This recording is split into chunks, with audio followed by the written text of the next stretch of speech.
Gracias por su guía, paciencia, acompañamiento, también a todas esas personas que me apoyaron con la estructura, metodología, calmarme, resolver dudas, la doctora Rebeca, el doctor Ricardo, el doctor Hamid, el doctor Cervantes, el doctor Héctor, José Carlos, gracias. Debido a que el estudio se centra en imágenes cerebrales en personas con esquizofrenia y obesidad, y ambos a manera de introducción, voy a abordar muy brevemente los estudios de imagen en psiquiatría, algunos artículos que buscaron aplicar estas imágenes a la esquizofrenia y a la obesidad, así como algunas generalidades sobre la obesidad y trastornos psiquiátricos, particularmente esquizofrenia, los antipsicóticos y el síndrome metabólico relacionado. Después avanzaré a plantear lo que es la pregunta de investigación, los objetivos. Voy a abordar un poco en el contexto del artículo, diseño de estudio, factor de impacto y el grupo de trabajo Enigma, para seguir con la metodología del artículo, conversar un poco sobre los resultados y mis conclusiones personales. La psiquiatría es una disciplina médica que se ha intentado estandarizar mediante biomarcadores de enfermedad. Sin embargo, hasta la fecha resulta un desafío. A lo largo de la historia, en la psiquiatría se han hecho esfuerzos para encontrar una correlación entre, por ejemplo, imágenes cerebrales, depresión, trastorno bipolar, trastorno obsesivo-compulsivo, esquizofrenia, y esto ha sido muy difícil. Y a manera de ejemplo expongo este estudio que se realizó en 2006 a 435 pacientes con esquizofrenia, en el que arrojó que 302 pacientes, que es el 69.4%, si le hacían una imagen cerebral, era normal. 62 pacientes, más o menos 14.3%, tuvieron alguna anormalidad, y 71 pacientes, que es más o menos 16.3%, tuvieron variaciones comunes asintomáticas, la megacisterna magna, o también atrofia generalizada, calcificaciones. De igual manera incluyeron electroencefalogramas y realmente no resultaron tan efectivos, y más bien fue el examen neurológico lo que funcionó. Y bueno, nuestro artículo en cuestión no es la excepción.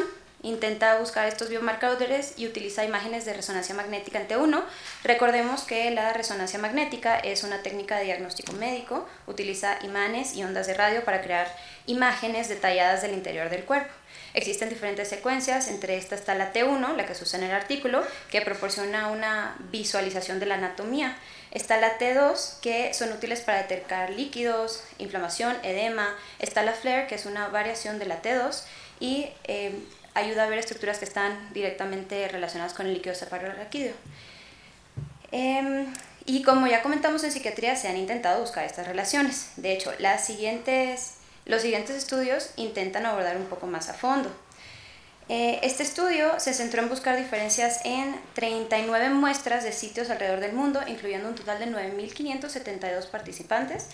En esta imagen se muestran las diferencias regionales mediante el tamaño del efecto de Cohen, que es una medida estadística de comparación, en el grosor cortical entre las personas con esquizofrenia y las personas sanas o sin esquizofrenia. Los colores representan más o menos las regiones en las que la esquizofrenia tiene un efecto mayor o menor en el grosor. En amarillo, naranja, dentro de lo cálido, vemos que el adelgazamiento cortical en esquizofrenia es mayor que el promedio. Y los colores fríos, que es menor en relación con las diferencias, pero eso no significa que sea menos grueso, sino simplemente que la asociación es un poquito menor, pero sí hay adelgazamiento. No es que en sí encontraron que, a comparación de voluntarios sin esquizofrenia, los pacientes tenían un adelgazamiento cortical generalizado, esto es muy importante, esta palabra general, y un área de superficie menor, particularmente en regiones del lóbulo frontal, temporal, e incluso sugirió que existe una especificidad regional del adelgazamiento cortical en personas con esquizofrenia. Y algo que en lo personal se me hizo muy interesante es que intentaron incluir la parte de los antipsicóticos. Y en esquizofrenia versus antipsicóticos de primera o segunda generación versus ambos antipsicóticos, hay una superficie cortical regional significativamente menor del área de superficie en relación con las regiones, mientras que aquellos individuos con esquizofrenia y antipsicóticos de segunda generación mostraron un menor área de superficie cortical más generalizada que en los voluntarios sanos. Aquí recordando que con la de Cohen se ven estas diferencias, estos son los de segunda generación. Y este artículo con esto concluyó que se respalda esta hipótesis de que existe una base neuroanatómica subyacente en la enfermedad, y así como estudios de imagen en esquizofrenia, pues también se han llevado a cabo estudios de imagen en obesidad. En este artículo publicado por la American Academy of Neurology en 2019 se encontró un IMC asociado con volúmenes reducidos en lugares como el núcleo caudado, putamen, globo pálido, núcleo accumbens, y especulan que las anormalidades estructurales del cerebro que afectan la regulación del apetito, la recompensa, podrían preceder la aparición de la obesidad. También evaluaron otros factores, edad, diabetes, y sí encontraron que son factores que también adelgazan la corteza. Entonces, tomar esto en consideración. No nada más existe la obesidad como algo que adelgaza la corteza, sino múltiples cosas diferentes. Incluyen esta figura donde resumen la intención del artículo, y en lo personal se me hizo bastante didáctica y para entender cualquier persona fuera del área médica, como dentro del índice de masa corporal y el cadera, el tamaño de la cadera-cintura, se han visto asociados a una reducción en la corteza. Y este otro artículo es el primero del consorcio Enigma que toma en cuenta la obesidad, y se establece que los efectos más pronunciados se encontraron en el grosor cortical temporofrontal y mayores volúmenes subcorticales en amígdala, en tálamo, núcleo accumbens y hipocampo, más o menos parecido al anterior, al comparar las diferencias en el grosor cortical entre la obesidad, depresión y trastorno bipolar. Se encontraron correlaciones positivas en relación con estudios previos. Y esto es relevante debido a que desafortunadamente pues, las personas con trastornos psiquiátricos severos como trastorno depresivo mayor, trastorno bipolar, esquizofrenia, tienen un exceso de mortalidad, resultando en una disminución de su expectativa de vida de alrededor de entre 20 a 25 años. Y a comparación del resto de la población, y un riesgo relativo de mortalidad entre 1.6 y 2.6 veces más que la población general. En esquizofrenia, pues esto se puede atribuir a que un tercio de los pacientes más o menos no responden al tratamiento, hasta 50% tienen una mala adherencia al tratamiento y cuentan con enfermedades metabólicas adicionales y cardiovasculares. Y bueno, la obesidad es un factor de riesgo para varias condiciones. Se tiene que hablar forzosamente del síndrome metabólico por la hipertensión, riesgo cardiovascular, diabetes tipo 2, incluso apnea obstructiva del sueño, incluso unos cánceres también se han visto asociados. Y en este estudio se buscó examinar la asociación entre el IMC y trastornos psiquiátricos, encontrando que un total de 50% de las mujeres y 41% de los hombres se encontraban en obesidad a comparación del grupo control, que fue más o menos del 27-20%. Y en esta gráfica se muestra la distribución de pesos, y les pido se fijen en la muestra de mujeres con trastorno psiquiátrico y vean la diferencia a comparación con los hombres. Estas son las mujeres. Aquí están los controles, lo más oscuro son las mujeres y aquí están los hombres. Entonces también, según el género, pues se vio en este estudio solamente una diferencia, pero en otros estudios esto no es tan significativo. Y ya definimos que la obesidad resulta en un riesgo mayor para otras comorbilidades. Este artículo no fue la excepción, incluso no dejó de incluir las más significativas, que son una presión arterial elevada, diabetes, problemas respiratorios. Y aquí, bueno, es interesante que a mayor obesidad, bueno, la verdad es algo bastante lineal, hay mayor riesgo de que ocurran este tipo de comorbilidades. Y además, alrededor del 62% de todos los participantes indicó deseos de bajar de peso, 56% ya había intentado bajar de peso. Lo que vemos es que tanto deseo como intentos por bajar de peso aumentan también según aumenta el índice de masa corporal, que puede a su vez ser aditivo para la parte de la salud mental. Y hablando del IMC, si bien la prevalencia de sobrepeso y obesidad es bastante elevada e incluso se estima que llegará al 51% en los próximos 12 años, según estadísticas recientes, llámese sobrepeso o obesidad, la prevalencia de obesidad y esquizofrenia es más o menos entre el 40 y 60%, y el riesgo por muerte secundario a las causas metabólicas y cardiovasculares son del doble en relación con la población general. Una de las razones pues, puede ser la alta prevalencia de consumo de tabaco, que ya sabemos que es uno de los máximos enemigos del corazón. En este estudio se incluyeron 326 participantes con esquizofrenia, 1.899 controles, y concluyó que la prevalencia de obesidad y diabetes es significativamente mayor en esquizofrenia y que no se logró correlacionar la dosis o uso de antipsicóticos de segunda generación con esta patología. Pero esta conclusión hay que tomarla con un granito de sal, y ahorita vamos a explicar por qué. En esta gráfica, si nos fijamos en las categorías del IMC, el grupo con esquizofrenia tuvo un porcentaje significativamente mayor que el grupo control, un 58.5% versus a un 27%. Entre los sujetos con obesidad, el grupo con esquizofrenia presentó un mayor porcentaje de obesidad, grado 2 y 3, aquí lo vemos, que los controles. Y además, ya entrados en gastos, pues podemos agregar que la prevalencia de diabetes también fue considerablemente mayor en el grupo de esquizofrenia, un 23.9% versus un 12.2%.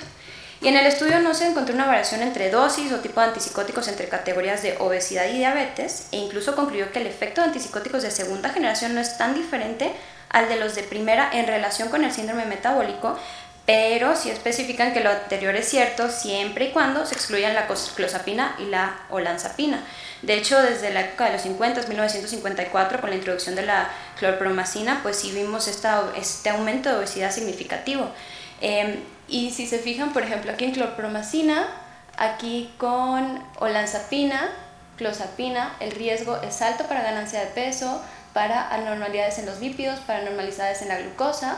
Y bueno, a manera de resumen, también ellos concluyeron que los mínimos riesgos eran con aripiprazol y con amisulprida. Y además de esto, pues estudios como estos cuestionan verdaderamente cuál es la contribución, el papel de los antipsicóticos en la obesidad y morbilidad cardiovascular.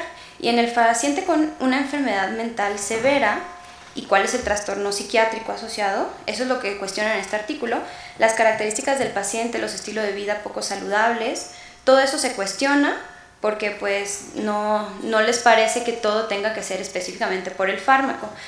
Sin embargo, sí se han visto que existen diferentes interacciones que involucran tanto fármaco como genética, el ambiente, incluso se ha relacionado con varios factores que regulan el apetito y no se puede hablar de obesidad, de sobrepeso, de antipsicóticos y no hablar de riesgo metabólico. Por lo que en este estudio se hizo un metaanálisis en el que evaluó sistemáticamente las anomalías metabólicas en la esquizofrenia utilizando 3 criterios diferentes para síndrome metabólico, que al momento, estos son los 3 criterios, que al momento de graficar, bueno, la comparación habla por sí sola, siendo estos pacientes sin medicamentos, aquí está, estos pacientes con un primer episodio psicótico y estos ya tratamiento crónico, es decir, una esquizofrenia ya con un tratamiento de por lo menos años. Con esto vemos que se estima que un 50% de pacientes con esquizofrenia tienen obesidad, 40% síndrome metabólico, 25% intolerancia a la glucosa y 15% diabetes. Y tomando todo esto en cuenta es momento de adentrarnos en el artículo, empezando por la pregunta de investigación y los objetivos. Realmente el artículo pues no lo especifica, pero según todo y según incluso el abstract, existe correlación entre las alteraciones cerebrales asociadas a la obesidad y los cambios cerebrales que ocurren en esquizofrenia, y esto lleva a los siguientes objetivos, que son investigar esta asociación entre esquizofrenia, obesidad, medidas neuroestructurales en una muestra multicéntrica, amplia, altamente generalizable del grupo de trabajo Enigma, así como comparar los perfiles de alteraciones estructurales relacionadas con la obesidad con estudios previos relacionados con obesidad y otros trastornos. Específicamente aquí incluyeron el trastorno depresivo mayor y el trastorno bipolar. Y tomando ya esta pregunta, estos objetivos, vamos a hablar entonces un poco sobre el contexto del artículo. Ya vamos a empezar con esta parte. Según el modelo de Feinstein, pues este artículo tiene un propósito general comparativo debido a que queremos conocer el impacto de la esquizofrenia y el de la obesidad en las estructuras cerebrales. El agente es de maniobra porque buscamos conocer el impacto que tienen estas condiciones en el cerebro. La dirección temporal es transversal, ya que todos los datos se obtuvieron a través de una muestra que ya se tenía de 3.021 individuos de los diferentes grupos y es homodémico por esta misma razón. Entonces, El artículo que nos encontramos revisando fue publicado por Molecular Psychiatry. Esta es una revista científica basada en Inglaterra y activa desde el año de 1997, revisada por pares, publicada por Nature Publishing Group, relacionada con la investigación en psiquiatría biológica. Y como dato de interés, es una revista transformativa. Esto quiere decir que es híbrida en cuanto al acceso a la información y eventualmente lo que busca hacer es que todos los artículos sean de libre acceso.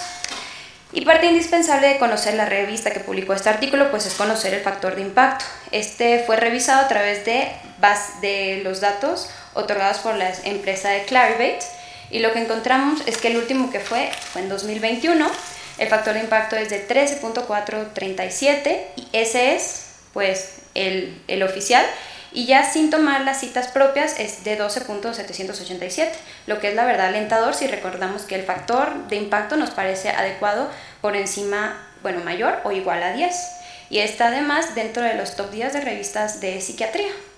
Entonces podemos decir que la revista es confiable, por lo menos, lo que lleva al segundo punto que son pues todos estos autores. Y bueno, se preguntarán cómo es posible que tantos científicos se hayan puesto de acuerdo, hayan logrado unificar información, si por ejemplo aquí estamos viendo que los lugares son bastante diversos entre Canadá, Alemania, Estados Unidos, España, Chile, Ciudad del Cabo, República Checa, Australia, y la respuesta es pues por medio de Enigma. Y no me refiero a la máquina Enigma de la Segunda Guerra Mundial que dio pie a esta película en 2014, no, me refiero a este Enigma, que es un acrónimo para Enhancing Neuroimaging Genetics Through Meta-Analysis. Básicamente es un consorcio que fue fundado en la Universidad de California del Sur, mediante el cual investigadores de todo el mundo buscan descubrir las contribuciones genómicas de la estructura y de la función cerebral. En este video, scientists all around the world are vigorously attempting to discover. En ese video, lo que queríamos llegar, porque es un poquito largo, es que existen diferentes Scientists all around the world are vigorously attempting to discover the genomic contributions to brain structure and function. With very unique and complex data, the field has been fraught with setbacks such as small sample sizes, a lack of reproducibility, and heterogeneous populations. Overcoming these issues requires a boost in statistical power. We need big data. Básicamente lo que Enigma, eso a BD2K-funded program, is using big data to help solve these problems. Enigma discovers markers in the human genome and lifestyle factors that affect the brain, its complexity, and our risk for brain disease. Now, in its 8th year, the Enigma Consortium consists of over 700 scientists from 35 countries. Enigma brings together experts in medicine, genetics. Y bueno, pues los grupos de trabajo son varios y tienen una distribución global y particularmente en el grupo que estudia la esquizofrenia exploran metaanálisis de estructuras corticales y subcorticales y le hacen invitación a cualquier profesional que desee formar parte siempre y cuando sigan los rigurosos lineamientos que se proponen, que sí son libres para ser revisados por cualquier persona y tal como ese otro mapa que acabamos de ver, la distribución de estudios de esquizofrenia es muy variado, aunque predomina en Estados Unidos, en Europa. Y bueno, ya explicados estos aspectos, es momento de hablar de la metodología del artículo. La muestra se trató de 1.260 participantes con esquizofrenia, 1.761 controles y 3.021 individuos en total. Se tomó en cuenta lo que fueron las resonancias magnéticas, los medicamentos y el IMC. Esta tabla viene dentro del material complementario del artículo, incluye las variables de cada sujeto, las que consideraron indispensables. Entonces, por ejemplo, aquí vemos que la edad, que el sexo, si es obeso, pero eso pues no es una limitante para incluir en el artículo. Y aquí, por ejemplo, no incluyeron a los pacientes con esquizofrenia porque no contaban con el IMC, entonces solamente se proporcionaron los controles. Tenemos de diferentes lugares del mundo, entre ellos Irlanda, República Checa, Ciudad del Cabo, esto es bien interesante. Ahorita les voy a explicar por qué. En Sevilla, y bueno, los más parecidos o bien cercanos a nosotros serían en Santiago de Chile. En esta tabla que se ve en el artículo exponen las características generales, más bien las características y demográficas de la muestra Aquí, bueno, llama la atención que los pacientes con normopeso son los que conforman la mayor parte de este grupo, y dentro de los tratamientos los que más tienen son los atípicos, los de segunda generación. Y también viene la media dentro del material suplementario de pesos de cada uno de los sitios, y es muy variado. Aquí me gustaría que se fijen que realmente los de obesidad son todos de Estados Unidos, y las muestras, por ejemplo, de Ciudad del Cabo tienen de 22.72, y pues en Santiago, Chile, incluso están muy bien. Esto hubiera estado bien incluir a México en ese estudio. En esta tabla, además, podemos sacar una proporción, que es más o menos, esta la distribución, y bueno, vemos que la mayoría están entre 20, 25, y eso llama la atención. La muestra con obesidad fue más pequeña. Esto es por un lado. Por el otro, la manera en que se obtuvieron y procesaron los datos, esto es otro aspecto súper importante, mismo que el artículo incluyó y especificó, tanto modelos como marcas de los aparatos que en primer lugar tuvieron que haber pasado por estas rigurosas pruebas, sí, son de libre acceso. Cada uno de estos pasos que muestran aquí son muchísimos. Llevan a una liga, a un Word que está lleno de información de cómo tienen que ser los datos procesados, y dentro del artículo en el material suplementario pues incluyeron cada uno de los sitios, cuál es el modelo que usan como dato así de interés. Aquí en el instituto usamos el modelo Ingenia 3T de Philips, que sí podría ser aprobado para formar parte de estos grupos. Y también utilizaron este programa que es FreeSurfer. Es un paquete para el análisis y visualización de neuroimágenes funcionales, estructurales y de difusión, y lo que hicieron fue realizar una segmentación de 34 regiones corticales y 8 regiones subcorticales por hemisferio, llámese izquierdo y derecho, basados en el atlas de Desikan-Kilani, que ese ya está estandarizado y establecido. Y se extrajo el grosor cortical, el área de superficie cortical, el volumen subcortical para cada región. También se calcularon el volumen intracraneal total para estandarizar estas estimaciones. Y dentro del modelo estadístico, en este metaanálisis se utilizó un modelo estadístico para investigar la relación entre el índice de masa corporal, investigar la estructura cerebral en sujetos con esquizofrenia, en controles sanos, en todo. Se utilizaron modelos lineales mixtos para analizar el grosor cortical, el área de superficie y los volúmenes, esos tres aspectos. Eso lo tomaron como variables dependientes, considerando que el IMC y el grupo, llámese grupo a los participantes y a personas sanos y sin esquizofrenia y con esquizofrenia, como variables independientes, incluyendo variables como la edad, sexo, hemisferio, y también se tuvo en cuenta el volumen intracraneal total y se considerando como efectos aleatorios del hemisferio y del sitio de recopilación de datos. Al final lo graficaron de la siguiente manera, no se preocupen, vamos a ir por parte, vamos a irlo desmenuzando, y eso nos lleva a la siguiente parte, que son los resultados. Y en primer lugar, lo primero que exponen dentro de los resultados es que en la esquizofrenia existe una corteza más delgada en las regiones estudiadas, excepto en la corteza entorrinal. No así en la parte de pacientes con obesidad, y en general fíjense como tanto esquizofrenia como obesidad se asocia a disminución cortical, sí, los dos, pero es mucho más marcado en la esquizofrenia. Incluso en los sitios donde los resultados son significativos, todos estos son los significativos, lo que está rellenito, las bolitas, son los significativos, pues realmente en esquizofrenia es mucho peor. Esto es lo importante de todo esto. Y bueno, aquí nada más marcando la corteza entorrinal, que en otros estudios en obesidad sí se pudo haber marcado, pero lo que ellos le atribuyen es que pueden ser otros factores como por ejemplo la edad o bien algún otro trastorno que no fueron considerados. En punto número 2, en esquizofrenia hay un mayor tamaño de los ventrículos, núcleo caudado, putamen, pálido. Aquí lo interesante es que hay los ventrículos laterales más grandes, aquí este es de esquizofrenia. En obesidad pues no es significativo, eso es un cambio. El núcleo caudado, aquí sí vemos, en obesidad sí es significativo, en esquizofrenia sí es significativo, en obesidad no es significativo.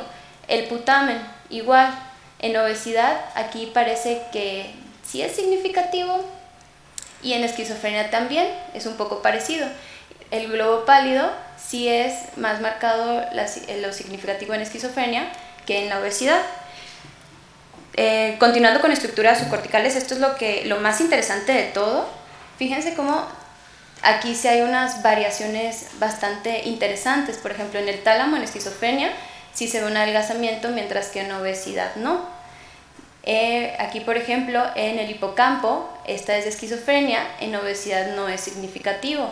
La amígdala, igual, el núcleo accumbens. En esquizofrenia también hay una disminución que no es significativa a comparación de la obesidad.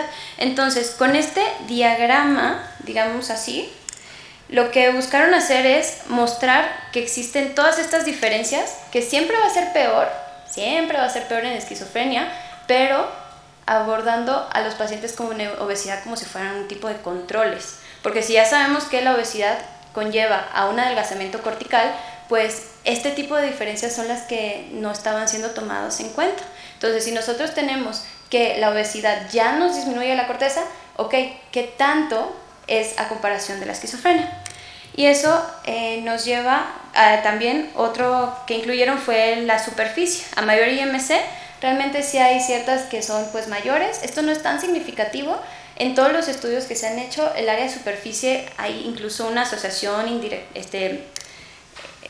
una asociación que no es tan significativa en relación con, por ejemplo, el volumen o el grosor de la corteza. Otro de los resultados es de las 41 regiones que se relacionaron únicamente con esquizofrenia, y aquí únicamente hay que tomarlo con cuidado, porque no es que siempre en todo paciente con esquizofrenia se van a ver alteradas, pero esto es, hablando directamente de este estudio, 17 fueron aditivas con IMC, que fue más o menos el 41.5%, entonces menos de la mitad. Y otro de los resultados que también querían ver, así como adicionales, es ver si era una relación lineal versus no lineal entre el IMC y el grosor cortical, y lo que descubrieron es que sí, efectivamente fue lineal. Esto es un pequeño ejemplo. Aquí que ven cuartiles de IMC, este es bajo peso, normopeso, sobrepeso y obesidad. Aquí no sé si se alcanza a ver bien. Este es el de obesidad. Aquí vemos la corteza, el grosor cortical, y aquí vemos, bueno, los cuartiles del IMC. Y otro de los resultados que también eran interesantes fueron estas asociaciones con los antipsicóticos. Eso es lo que ya habíamos platicado, que si bien a veces sí hay una relación con los de segunda generación, a veces no. En esquizofrenia pues hay una asociación entre IMC y estructura, y eso es indebatible independientemente de los antipsicóticos. No hubo una asociación como tal significativa entre las dosis de antipsicóticos relacionadas con el volumen o con el grosor. Realmente esto incluso lo incluyen como una de las limitantes, pues ellos como es un estudio transversal, no tienen posibilidad de saber un antes, saber un después, hacer una comparación, pero por lo menos aquí pues concluyeron que no hubo asociación. Y bueno, dentro de en general, lo que ya vimos, más o menos así como para puntualizar, el IMC tuvo una asociación aditiva con estructuras de varias regiones encontradas en esquizofrenia. Es aditivo, significa que es peor, les va peor. Ambas condiciones tienen alteraciones más pronunciadas, y esto podría traducirse clínicamente a un peor pronóstico. Lo pongo entre signos de interrogación porque, bueno, todo tiene que ser tratado muy a manera de mucha especulación. Las alteraciones corticales, subcorticales en esquizofrenia fueron más pronunciadas, así como vimos en la regresión el esquema que les mostré. Tanto el IMC como la esquizofrenia tuvieron una asociación primaria con cambios en el grosor y menos correlación con el área de superficie. Esto está en sintonía con los estudios previos que ya se han realizado. El IMC estuvo asociado negativamente con el grosor cortical, eso ya lo sabíamos también, y la relación con otros trastornos psiquiátricos. Aquí en el estudio lo que hacen es agregar esta pequeña segmento donde comparan la depresión, trastorno bipolar, las alteraciones que han tenido con obesidad, con esquizofrenia, y lo que encontraron fue que, de pronto en esquizofrenia ya están peor los pacientes, y como tienen un efecto adictivo les puede ir un poquito peor en cuanto al grosor, no clínicamente, en cuanto al grosor. Un paciente con depresión, por ejemplo, si se cuida más esta variable de grosor de obesidad, puede incidir directamente en la parte del grosor. Eso es lo interesante. Y es solamente para depresión, porque realmente para trastorno bipolar, para esquizofrenia, esto no fue así. Eso sí tiene sus diferencias específicamente generalizadas. Una cosa bien interesante es que, por ejemplo, en la depresión los cambios son un poquito menores y son más regionales. En cambio, en la esquizofrenia, en trastorno bipolar, vemos un cambio más generalizado. Y eso es también lo interesante de que, bueno, no se podía como tal hacer una correlación directa entre obesidad y esquizofrenia, sino más bien este efecto aditivo. Y bueno, las conclusiones principalmente estas fortalezas, que es un estudio multicéntrico. Es impresionante que se hayan puesto de acuerdo tantas personas. La cantidad fueron 3.021 participantes. Si bien tampoco podemos generalizar a nivel global, pues es un buen abordaje inicial para nosotros incluir a estas primeras personas. Es un modelo lineal mixto. En psiquiatría es muy difícil tener un modelo lineal mixto porque realmente no tenemos una comparación. ¿En qué comparamos? Entonces aquí lo están intentando incluso como, ahora sí que hacer un poco sencillo, entre comillas, y tener esa comparación. Y también esta metodología estandarizada para reportar estos hallazgos de resonancia magnética fueron muy rigurosos para incluir este tipo de controles, de casos. Y dentro de las limitaciones, pues que solo emplearon una secuencia anatómica. La T1 ya vimos, es nada más anatómico. No estoy segura cuál fue el motivo por el cual no pudieron utilizar otras T2, un FLAIR, para tener un poquito más como de conocimiento sobre esta parte, particularmente las subcorticales. No discute los hallazgos anatómicos y su potencial correlación clínica. Esto sí es una limitación, pero realmente pues dice lo que promete el artículo, ya como leyéndolo un par de veces más. No es que no quisieron irse como esa extra milla, pero bueno, eso la verdad me parece una limitación, porque en otros estudios que ya se han hecho más o menos de estas mismas características, sí más o menos te intentan poner esta parte. Además de que nos pone realmente las conclusiones claras. Para entender cuáles fueron las conclusiones, pues sí había que leerle varias veces, porque primero estábamos viéndolo como una parte, si la obesidad con la esquizofrenia, si había una relación, pero básicamente lo que dijeron es, como decía, efectivamente la obesidad te va a afectar la corteza, se pueden utilizar como controles para personas con esquizofrenia, que ya también sabemos que la corteza tiene un adelgazamiento significativo. Entonces, para hacer como esta comparación. Y bueno, dentro de las conclusiones personales, pues fue un artículo que, no voy a mentir, me pareció sumamente complicado de entender, particularmente la metodología, ciertos conceptos que batallé. Fue muy directo en la manera en que expresó sus datos, fue muy transparente, me da confianza. Me pareció enriquecedor porque me hizo cuestionar, incluso imaginar la posibilidad de que sí existan cambios anatómicos que eventualmente podamos utilizar como biomarcadores, y esta parte de los cambios subcorticales tan alejados me pareció relevante, para tenerlo como en el futuro. A pesar de que bueno, los resultados son mixtos en todos los estudios de imagen que se han hecho, son un avance y me parece innovador desde la posibilidad de utilizar muestras tan grandes. Si bien no todavía son generalizadas, pues por lo menos es un buen acercamiento, como ya mencionábamos.